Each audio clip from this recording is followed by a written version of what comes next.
চাল ডাল তেল নুন সব প্রয়োজনীয় যে জিনিসগুলো আছে তার উপরে যে সকল ট্যাক্স ছিল, বর্তমান সরকার এই 2 দিন আগের বাজেটে 60টি পণ্যের উপর থেকে ট্যাক্স তুলে নিয়েছে, যাতে করে নিত্য প্রয়োজনীয় জিনিসের দাম না বাড়ে। প্রিয় ভাই বোনেরা, কারণ উদ্দেশ্য একটি, লক্ষ্য একটি, দেশের মানুষ যাতে ভালো থাকতে পারে।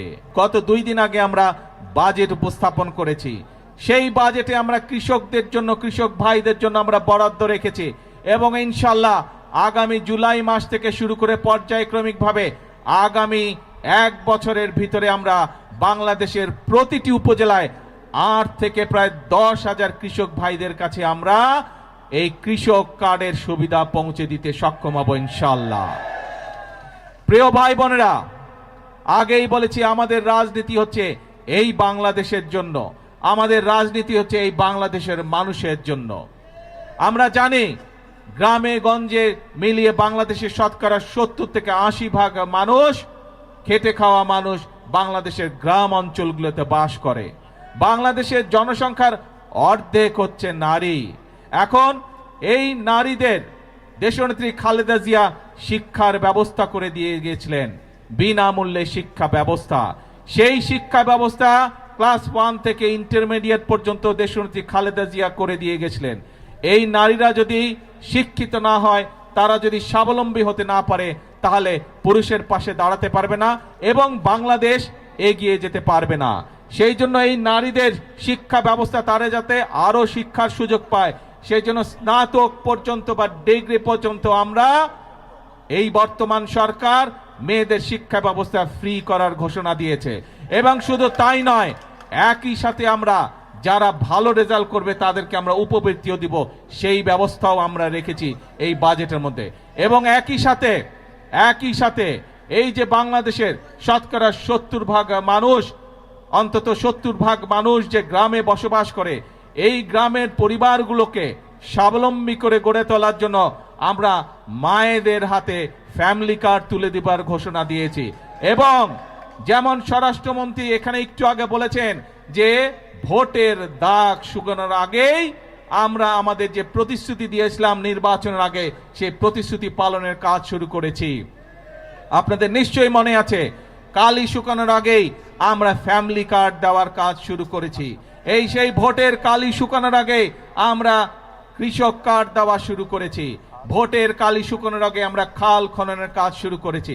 ঠিক যেভাবে ফ্যামিলি কার্ডের কাজ শুরু করেছি, ইনশাল্লাহ আগামী 1 বছরের মধ্যে বাংলাদেশের প্রতিটি উপজেলায় আমরা চেষ্টা করছি। কি বুঝলেন ভাই? অনলি যেটাই চাই। প্রত্যেক উপজেলা 8 থেকে 10,000 মায়ের হাতে আমরা এই ফ্যামিলি কার্ডের সুবিধা তুলে দিব। প্রিয় ভাই বোনেরা, আপনারা দেখেছেন যে বাজেট ঘোষিত হয়েছে 2 দিন আগে, সেখানে আমরা বলেছি আমরা এই দেশের মানুষের চিকিৎসার ব্যবস্থা ঘরে ঘরে পৌঁছে দিতে চাই। মানুষ যাতে চিকিৎসা সুবিধা পায়, মানুষ যাতে স্বল্প মূল্যে ওষুধ পেতে পারে, তার জন্য আমরা ব্যবস্থা গ্রহণ করছি।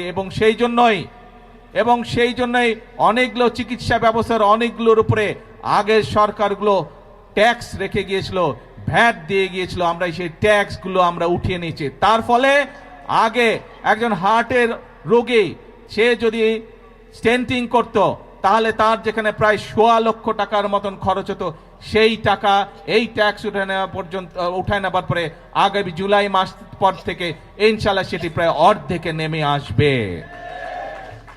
শুধু তাই নয়, অনেক মানুষ, বাংলাদেশের অনেক মানুষ কিডনি ডায়ালিসিস রোগী আছে, কিডনি ডায়ালিসিস করতে হয়, সেই ডায়ালিসিসের যে ওষুধ আসে সেটিরও ট্যাক্স তুলে নেওয়া হচ্ছে। তার ফলে এখন প্রায় 800 থেকে 8,000 টাকা পর্যন্ত প্রত্যেকটি রোগীর, প্রত্যেকটি ডায়ালিসিসের ক্ষেত্রে খরচ কমে আসবে।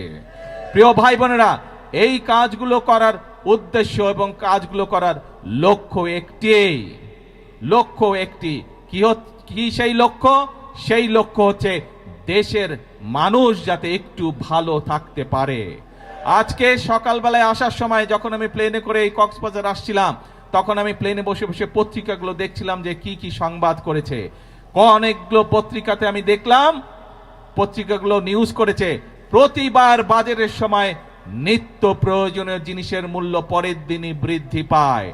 আল্লাহর রহমতে আলহামদুলিল্লাহ, শুকুর আলহামদুলিল্লাহ, এইবার বাজেট দেওয়ার পরে এখন পর্যন্ত কোনো জিনিসের দাম বৃদ্ধি পায়নি।